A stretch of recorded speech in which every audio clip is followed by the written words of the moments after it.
One of the core experiences of the dwaparayuga mind, I am duality, where the mind is vibrating at an unconscious level and identified as a person, as the thinking mind, that we believe the idea of that which we are. One of the core experiences of that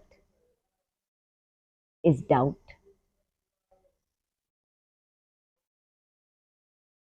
To live identified primarily as a person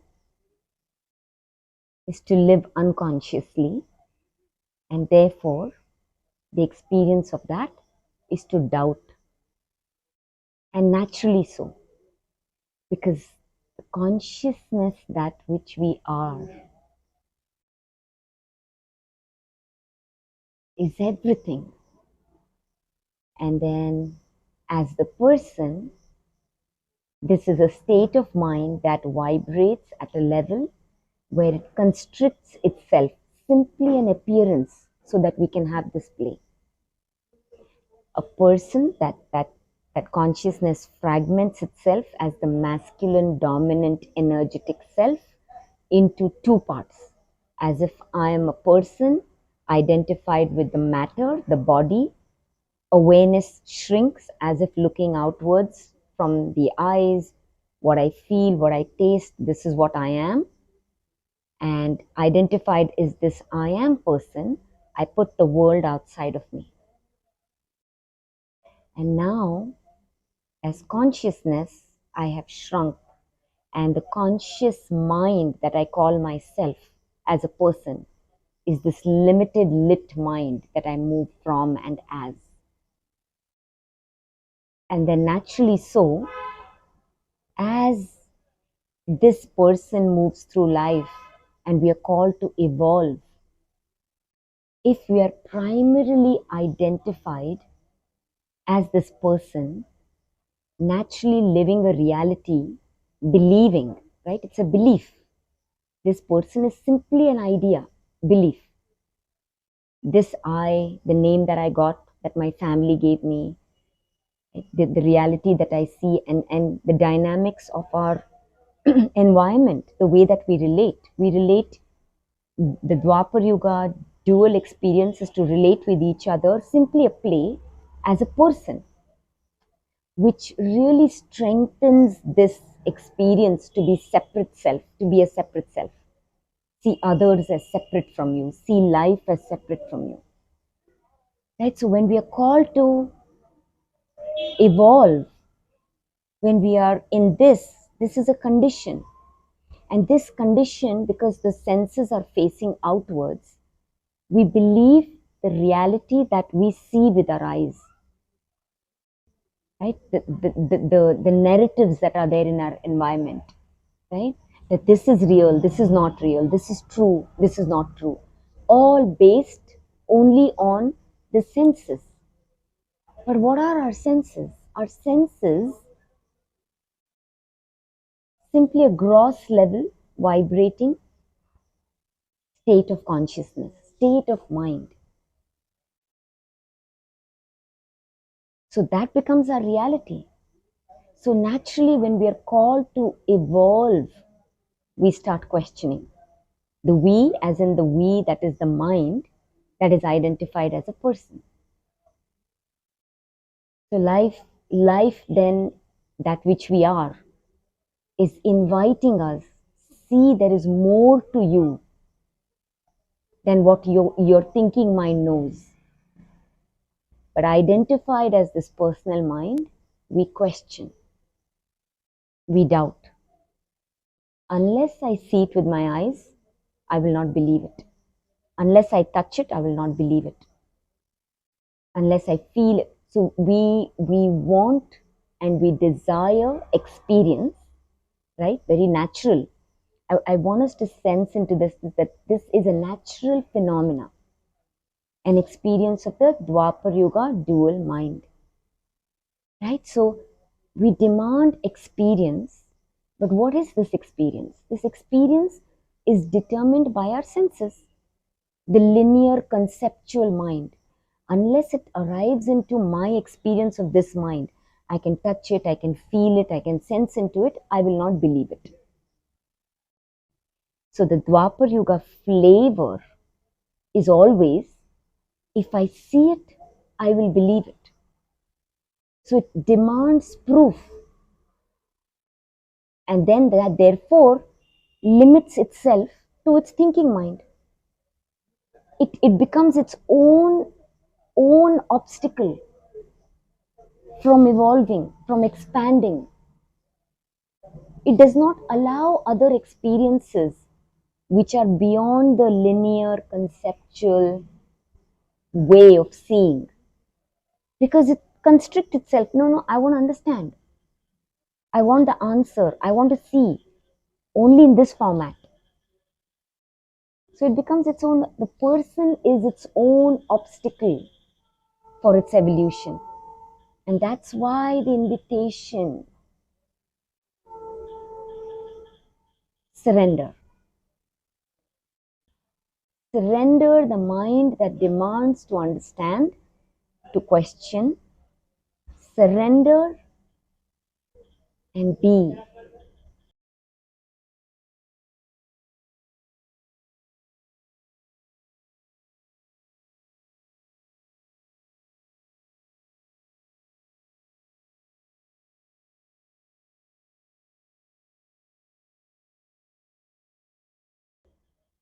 But for the personal mind that is so used to controlling life, figuring out life, a Dwapar state of mind experience, nothing more. But as we are moving out of this now through the awakening stage, don't demand. That's the invitation. Don't insist upon experience. Don't insist on proof. Naturally, the personal mind, which is a rational, intellectual mind that we have trained, right? We have lived for God knows how long,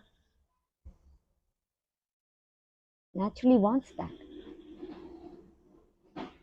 So this becomes one of its own hurdle. It becomes its own hurdle. That's why one of the key experiences of the unconscious Dwapar mind is doubting. And it's a natural phenomena, right? Because this conscious mind as a person, and I've shared this in my last video where I shared a little bit about Kali, where Kali's tongue is out, she's tasting. That tongue is a small, this conscious mind is a teeny tiny part of that which we are. We are consciousness. There's nothing that is not us. Or all of life is us. But it cannot be translated only through this little lens that we believe we are. As long as we hold on to this, we are going to limit ourselves. So as we deepen into age of Aquarius, that is one of the key invitations. Again, I'm going to share what I shared in one of my videos.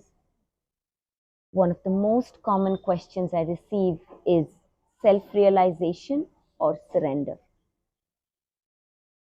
Right? For us, the seeking minds, do I go for self-realization, like that's what I want to do, or surrender? Which one? The question itself sets the context, is the context that elicits the response. If the mind is questioning, see that the personal unconscious mind itself is the question. It questions because it's limited. We are the answer as consciousness. So, to see this, that if you're looking at self-realization, self-realization is not something we can attain. We already are. The answer is the opposite. It's not to attain but to let go. Surrender is the answer. Let go of the thoughts, the thinking thoughts of the ways that this thought is making meaning out of experience. It does not see everything, it makes its own meaning and story. Let go, and you will see. It will be revealed in ways that cannot be put into words. That's the invitation.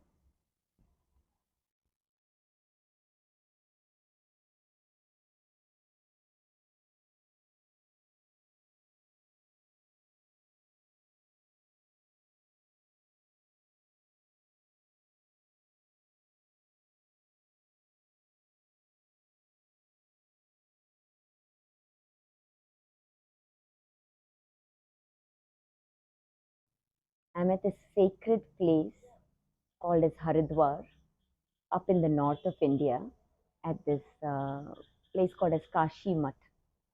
And I just saw this statue of Shiva where Parvati or Shakti is sitting on his lap. Now, in the Shiva Sutras, right from the Kashmir Shaivism lineage, there is the Vijñāna-Bhairava-Tantra. This is where Parvati, who is sitting on Shiva's lap, looking up at her beloved Shiva adoringly, as doubt, asking him the same question. My beloved, can you share with me the ways in which I can self-realize? Now this, if you look at it symbolically, Shiva is bigger, he's sitting, that's consciousness.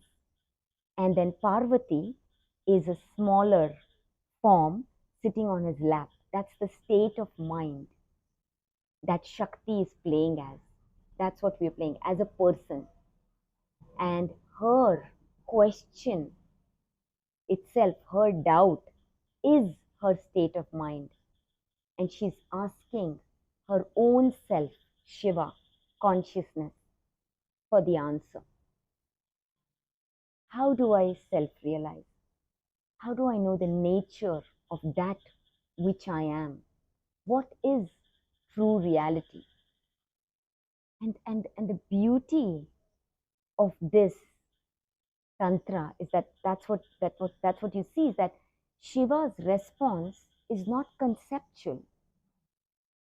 In Vijñāna-Bhairava, Shiva offers Parvati 112 techniques. Tantra means techniques. Because self-realization cannot be offered as a concept. Because it's not something the mind gains from outside. This is exactly disillusion. Can simply give techniques, all techniques pointing to one thing, the meditative state that we already are. So these 112 techniques that Shiva offers have to do with two aspects, meditation and breath. The direct path that opens up, that allows one to see in the disillusion of that thinking, thought, that which we are, we see it immediately. And why 112? Because as we know, each mind is a unique path onto itself. Not one technique can work for every mind. So that's why Shiva offers 112 tantric practices in this, techniques in which to awaken.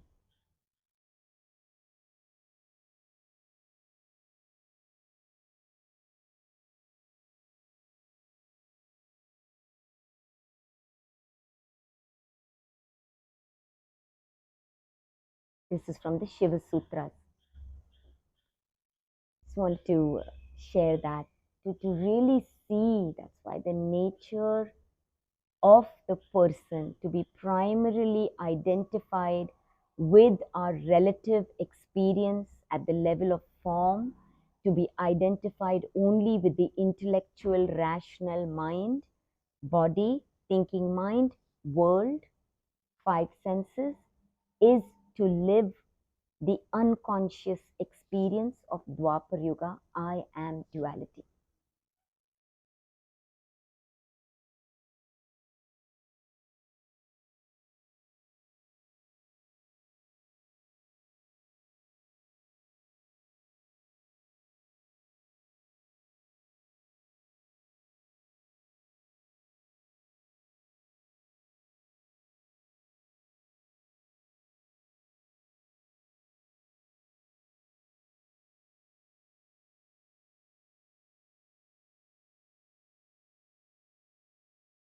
To hold the paradox is to be able to first stand and know that I am awareness, consciousness, limiting simply an appearance in different ways so that I can play this game as if I'm a person. Hold the paradox. This is our primary, and the secondary is our relative experience. This allows us, even as a person, to consciously play this game, Krishna's Rasa Leela, very, very fearlessly. This is the true nature of that which we are. To living and celebrating an awakened body, mind, world. I am Swadharma, Swatantra, Sarvamangalam, blessed auspiciousness. Much love.